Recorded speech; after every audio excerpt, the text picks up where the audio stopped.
Hey, listen, you mentioned your Hindu and Indian background and the fascinating connection between your grandfather and Mohandas Gandhi. Yes. Tell me a little bit about that. So your grandfather actually worked with Gandhi, went to prison, right? He went to prison because of his support for Gandhi. He was younger. He worked with someone called Lala Lajpat Rai, who was part of the Indian freedom movement, but then he went to jail alongside Gandhi in 1942 to 1946 as part of the Indian independence movement. And of course, Gandhi, as you know, famously came up with this idea of satyagraha, which is active resistance, but that's nonviolent, and was heavily influenced by the Gita, but also by the Sermon on the Mount, by Tolstoy. And it's interesting because I think there was a lot of sort of nonviolent interaction with another person, but Gandhi took it that we could do this at a political level. Right. And I find Gandhi intriguing for so many reasons. And one is what you just referenced, that he comes as a young law student to London, late 19th century, and he's a very shy figure. But eventually he meets a group of Christians who encourage him to read the Bible. Right. And like a lot of first-time Bible readers, he found the Old Testament kind of puzzling. But he thrilled to the New Testament, especially Matthew 5, 6, and 7, the Sermon on the Mount. Yes. And Gandhi finds this teaching on nonviolence. He goes to his Christian friends and says, hey, this is marvelous. And they say, well, we don't take that all that seriously at all. Or it's just for private purposes or whatever. But Gandhi realized it was dynamite, and then he used it, you know.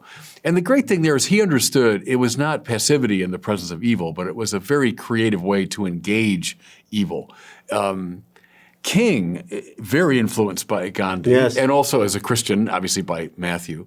The other great figure, I think, is John Paul II. So now late 20th century, John Paul II in Poland, up against, you know, a giant army, nuclear weapons and everything. He has none of that, but had that soul force that Gandhi talked about. And, you know, when he speaks of God in front of 1 million people in Warsaw, and they begin chanting, we want God, we want God, prescient observers, Brzezinski being one of them, said it's over. They realized at that moment the Soviet domination was over because John Paul had unleashed something.